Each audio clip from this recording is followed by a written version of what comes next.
tous, aujourd'hui je vais faire mon étude sur le roi de bâton.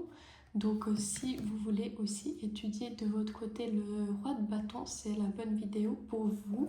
Donc il est là, il y a les trois autres rois à côté. Roi de bâton qui représente le roi, si on veut, de l'élément du feu avec le bâton.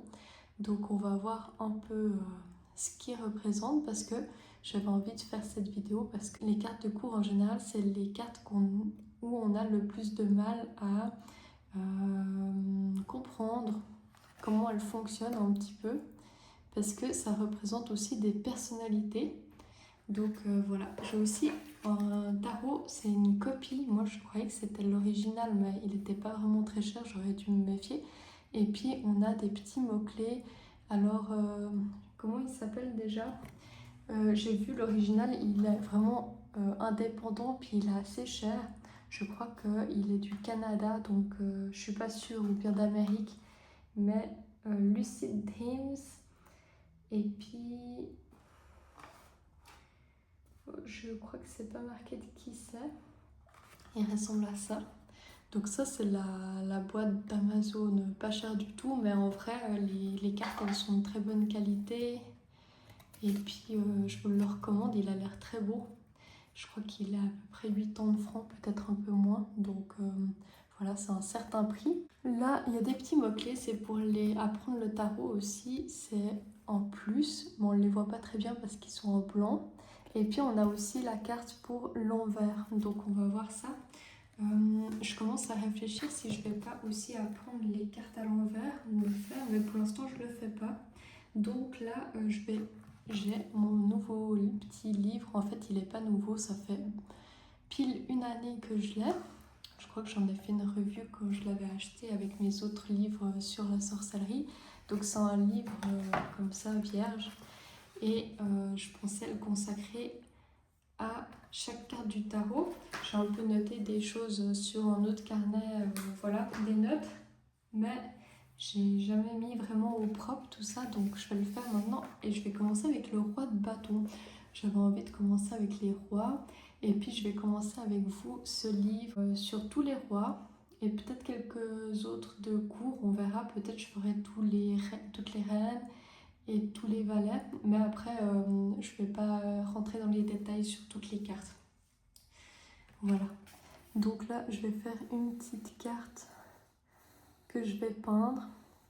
Le papier est assez fin quand même, donc je vais pas mettre beaucoup d'eau comme je vais peindre à l'aquarelle. Je vais essayer que ça ondule pas, mais c'est vrai que c'est pas un papier fait pour l'aquarelle. Peut-être je devrais faire du crayon plutôt, du crayon de couleur.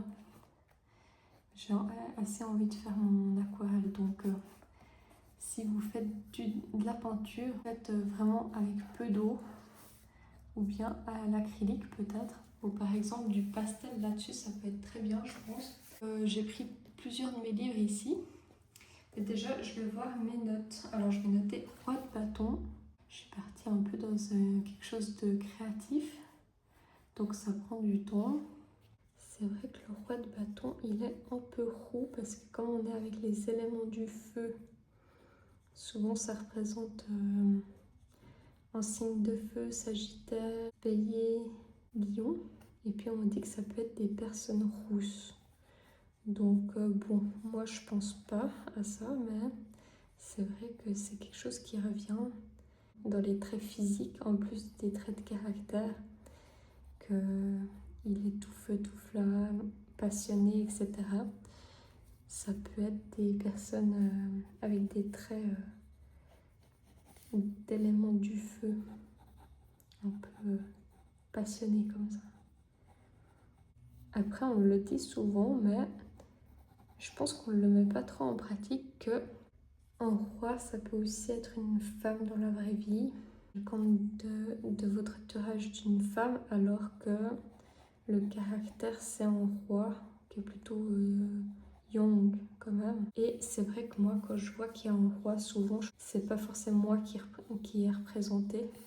Souvent, j'ai des reines qui me représentent et c'est vrai que quand il y a un roi, des fois, je me dis ça me représente pas trop, mais ça représente plutôt quelqu'un, un homme de mon entourage. Voilà. Donc peut-être je dois essayer de des fois voir que c'est moi sous ces traits droits. À voir. Donc on va voir ce que le roi il représente, hein. Je le dessine juste là. Voilà. Et puis là, on voit déjà qu'il y a des éléments décoratifs. Vous voyez, quand on dessine, on voit vraiment des choses que quand on tire les cartes, on ne voit pas parce qu'on observe mieux en dessinant. Par exemple, là, on voit ce que je suis en train de dessiner. Il y a des petits lions déjà qui montrent l'esprit de l'élément du feu. Le roi lion, le roi soleil. Et on a une salamandre, je pense, représente l'élément du feu aussi.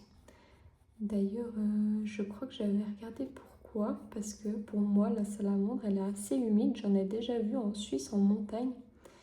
Et pour moi, c'était pas vraiment... je comprenais pas trop parce que c'est plutôt un animal humide. En fait, à l'époque, je crois qu'ils avaient brûlé des salamandres. Et c'est un animal qui, en amphibien ou je sais pas, qui résiste vraiment beaucoup au feu. Et donc, je crois qu'il... Peut-être c'est parce qu'il est humide, je sais pas, mais il brûle pas tout de suite. Donc on avait l'impression qu'il résistait un peu au feu. C'est ce que j'avais lu sur le sujet. Alors il faudrait que je me renseigne un peu mieux parce que j'en sais pas plus que ça et je sais plus d'où ça vient cette source. Voilà, donc là on a un petit lézard, alors je sais pas pourquoi, c'est chou. J'aime beaucoup les lézards en fait. Et je pense que on est dans une terre un peu aride ici avec ce désert. Et le lézard, c'est un animal qui aime le chaud quand même. Donc chaque élément que vous avez dans les représentations de dessin du tarot traditionnel, c'est quand même pas pour rien. Pour moi, il y a tout qu'une utilité en sens. C'est pour ça aussi que je reprends vraiment le Rider-Waite pour l'étude du tarot ici.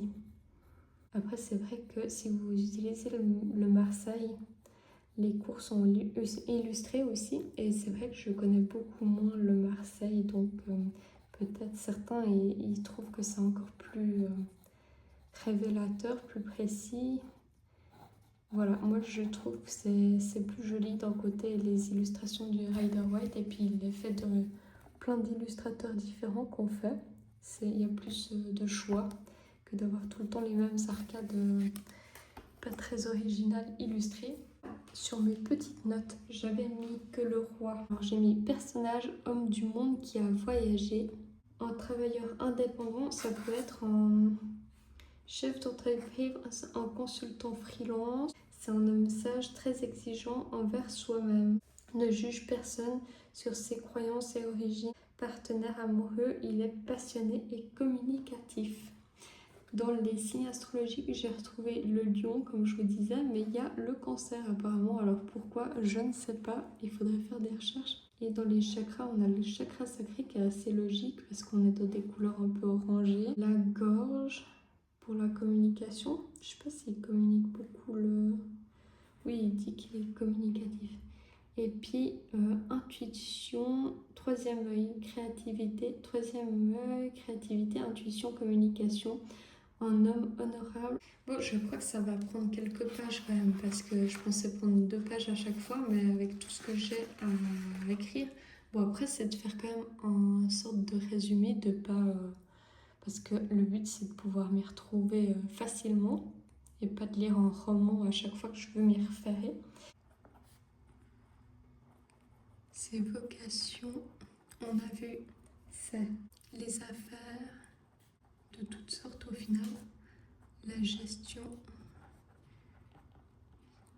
En fait, ce qu'il aime, c'est créer des trucs, avoir affaire à des systèmes, la communication, le secteur du voyage, la force.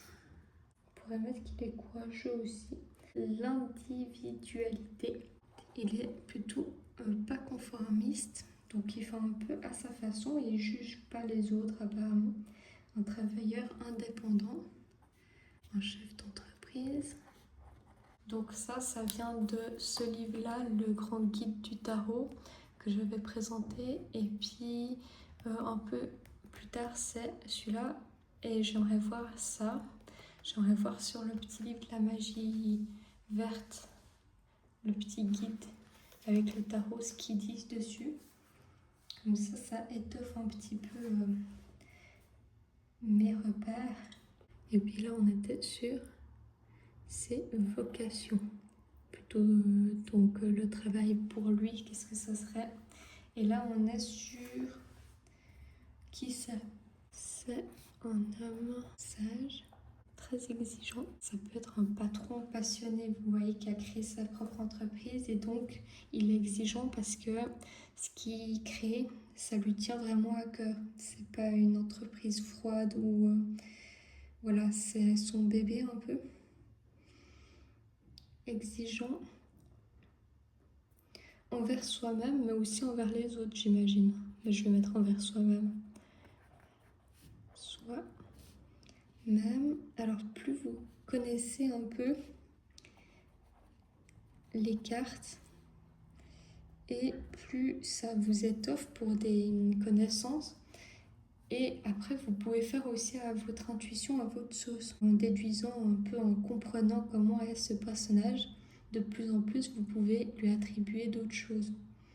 Et puis, il est intègre. Parce que justement, il aime vraiment ce qu'il fait. Il ne fait pas les choses pour rien, d'après ce que j'ai compris. Ne juge personne, parce que justement, il a beaucoup vu de culture. Donc, on peut dire qu'il est ouvert d'esprit. Ne juge personne. Peut-être aussi, comme il est anticonformiste, il se fait son propre avis sur les gens sans qu'on dise celui-là, il est comme ça. Il va se faire sa propre idée. Personne, parce qu'il a l'intelligence de voir différemment que le commandant mortel qui dit qui met dans une case. Ne juge personne sur ses croyances, origines. Ça m'aide de voir ça avec vous, parce que c'est vrai que quand on commence à creuser, on comprend la logique d'une carte. Libre d'esprit. Aussi, je pense que comme il est libre d'esprit, il est anticonformiste, ça doit être un roi qui est assez original aussi. Donc il a ses propres idées. Accepte les non-conformistes. Il apprend en écoutant les gens parler de leurs expériences. Ça, c'est très bâton comme façon de faire. Ça veut dire que un bâton mature. Parce que les bâtons, ils écoutent pas forcément souvent. Mais là, comme on a un roi qui est assez mature, c'est par l'expérience qu'il comprend les choses. Donc écouter les autres, c'est possible s'ils parlent de leurs expériences. C'est beaucoup tourné dans l'agissement, les expériences, les bâtons, les actes. Partenaire amoureux. Partenaire amoureux. Je pense que c'est assez... ils disent passionné et communicatif. Ça me fait penser à la façon de communiquer des sagittaires. Peut-être Mercure en Sagittaire où c'est très franc, puis ils vont droit au but. Ensuite, on a les influences de cette personne. Comme influence, ça veut dire c'est plus une personne de votre entourage, par exemple, un homme, c'est ce qu'il peut dire dans votre vie, dans une situation dans votre vie. Là, c'est un bon moment, si vous voulez. C'est le bon moment pour vous, pour être soi-même et exprimer ses idées. Faites des plans pour votre entreprise. Sera bien reçu et soutenu si on en fait la demande au travail. Si vous êtes salarié, si vous le tirez, c'est que aussi ce que vous faites en ce moment est le reflet de votre véritable intérieur. Et aussi ne pas être trop perfectionniste, mais laisser aller notre créativité. Alors, pourquoi pas trop perfectionniste? Parce qu'en général, quand on est perfectionniste, ça se passe la créativité au niveau de la tête. Et ça, c'est très... par exemple, le roi d'épée, il va réfléchir beaucoup avant d'agir. Et comme le bâton, il agit, on conseille de faire. Pas trop non plus passer du temps à réfléchir, de donner plus d'importance aux actions. Donc ça, c'est quand on tire le roi de bâton. Soyez libre d'esprit si ça vous représente dans un tirage. Libre d'esprit et libre de penser. Et de penser différemment en dehors des cases. Je vois ça comme ça. Dans les choses qu'il pourrait faire comme travail, j'avais mis d'autres choses comme être le chef de sa propre boîte. C'est ce que je disais avant, ça rejoint ça. Être actif, on fait en sorte d'obtenir ce qu'on veut. Proactif aussi, faire le premier pas, prendre les choses en main. Donc c'est pas quelqu'un qui se laisse aller, c'est quelqu'un qui utilise qu'est-ce qu'il a à portée de main pour créer son propre destin, avoir la maîtrise sur le cours des choses. Ou en tout cas, il met son énergie pour ça. Confiance et énergie, être en position de maîtrise. Donc là, je vais peindre un petit peu mon roi de bâton. Je vais prendre les couleurs un petit peu, m'en inspirer. Il est un peu gros, non? Oh, j'ai pas trop le choix. Voilà, et puis je vais prendre ma palette.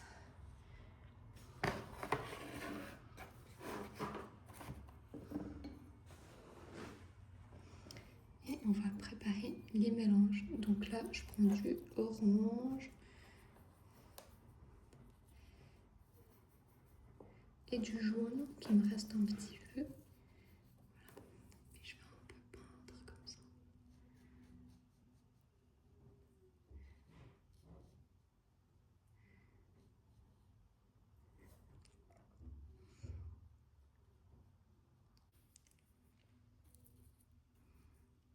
Là, je prépare un petit peu de vert pour les petits pieds. Attention, si vous faites de l'aquarelle, de ne pas toucher les zones qui sont encore humides. Par exemple, là, le orange, parce que ce qui se passe, c'est que ça file la peinture dans le orange. Voilà.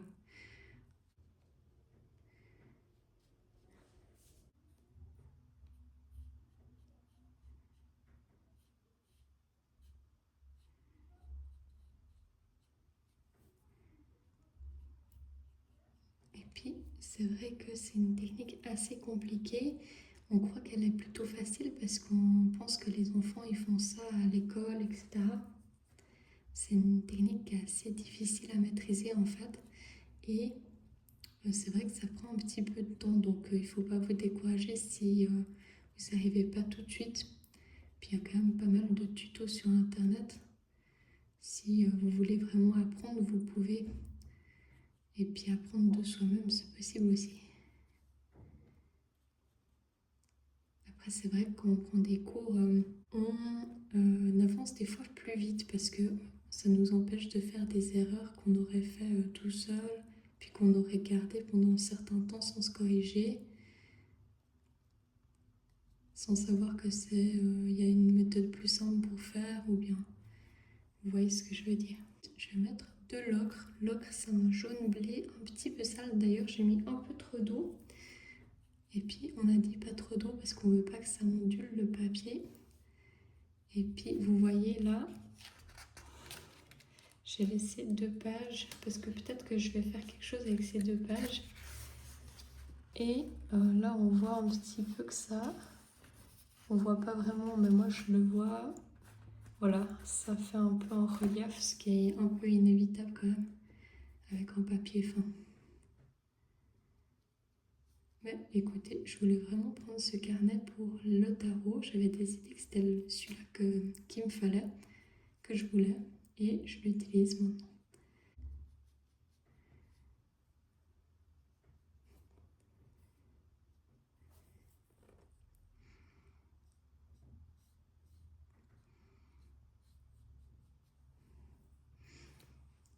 Et puis on va mettre ce qui se passe là, c'est qu'il faut aussi réfléchir en aquarelle.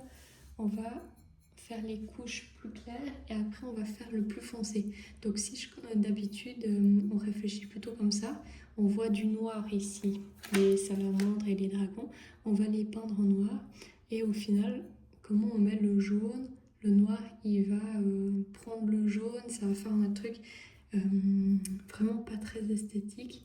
Donc on commence par le jaune, on fait l'inverse. Et puis après, une fois que c'est sec, on peut faire la deuxième couche noire. Et puis comme c'est vraiment très fin, on va la faire au stylo. Voilà. Donc ça c'est un petit truc utile à savoir. Je pense que si je vous parle comme ça, vous n'allez pas forcément comprendre. Mais si vous faites en même temps que moi, ou que vous connaissez un petit peu l'aquarelle, vous allez comprendre ce que je veux dire. Et puis c'est souvent en faisant des essais qu'on comprend parce que théoriquement c'est toujours comme ça. On voit bien comment faire et puis en fait quand on fait la pratique, bah, ça se passe pas comme prévu. C'est là qu'on apprend le mieux en fait. Et pour les tirages de tarot aussi. Alors en vrai on sait de quoi il parle le roi. Mais quand on est dans une consultation avec une question précise,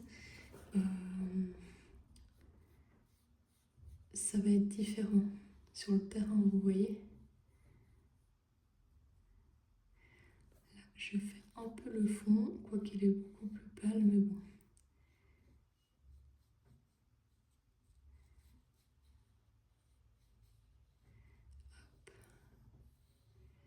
Et puis on va faire ici. Et après, je vais mettre un petit peu peut-être de stylo.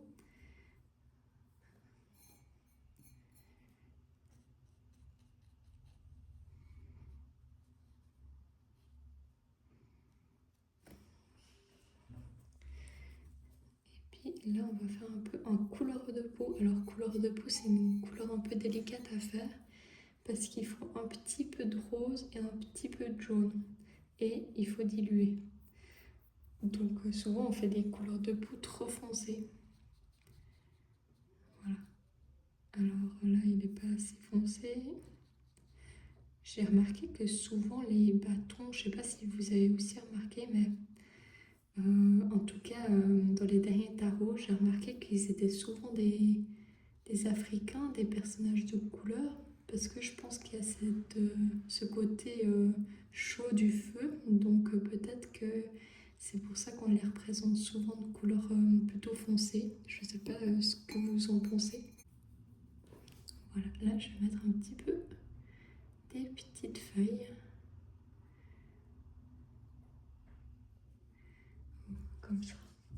Et puis ensuite, une fois que c'est sec, vous pouvez faire des petits détails plus foncés si vous voulez. Comme ça. Et puis on va faire notre lézard quand même. Bon alors si quelqu'un sait pourquoi il y a un lézard ici, ça serait intéressant. Je crois que je vais aller regarder la symbolique. Dans mon livre du Grand Guide du Tarot, avant de parler de la signification, il y a souvent des pages sur la symbolique. Après, je ne crois pas qu'il y a pour les mineurs, il y a pour les arcanes majeures comme d'habitude. Et les mineurs, elles sont moins étudiées, on donne moins d'informations dessus. Moi, j'aurais bien voulu savoir. On va faire un petit peu comme ça. Et puis, une fois que c'est sec,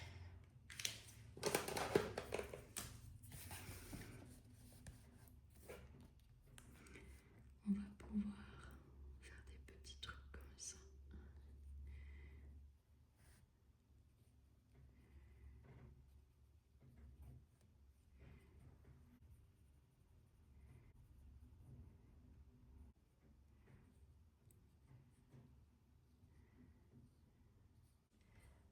Donc là, on a une grosse tache ici. C'est mon lézard qui a fait n'importe quoi. Voilà. Bon, écoutez, les taches, ça fait partie du processus avec l'aquarelle. Au bout d'un moment, on les accepte. Voilà, j'ai mon joli roi de bâton. Et puis, je voulais voir un petit peu comment faire cette lettrine là. Là, il y en a de toutes sortes. Je suis sur Pinterest et moi, j'aime beaucoup regarder des images de référence pour pouvoir m'inspirer au mieux. Au final, c'est comme ça qu'on apprend à trouver des images qui nous restent en tête pour étoffer un peu comme un dictionnaire du cerveau. On aura plein d'images. C'est à force de redessiner certaines choses.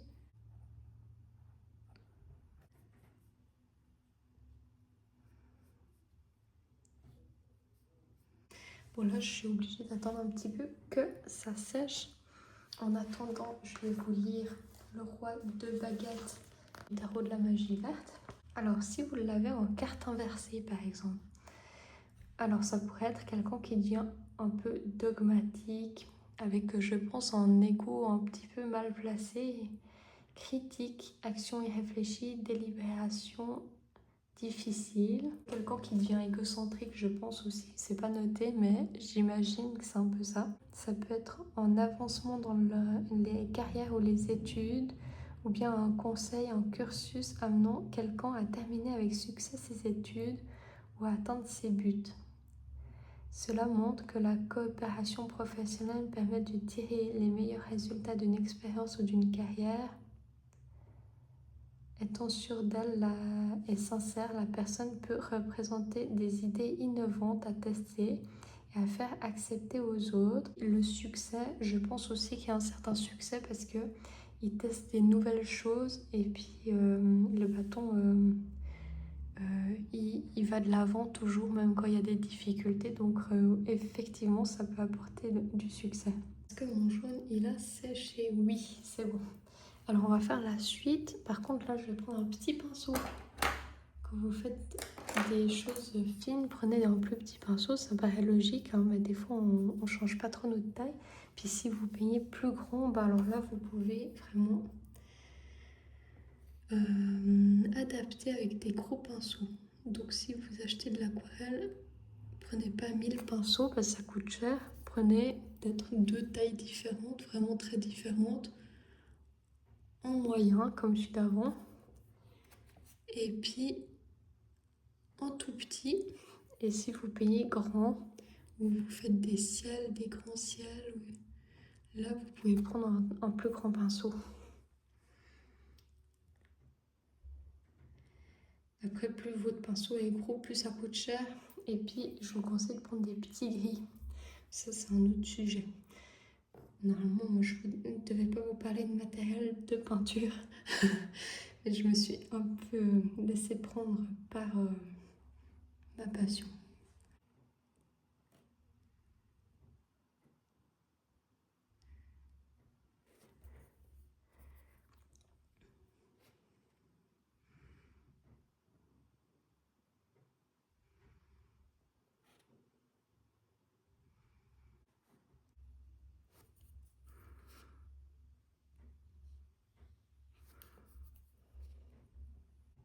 J'espère que ça vous a plu.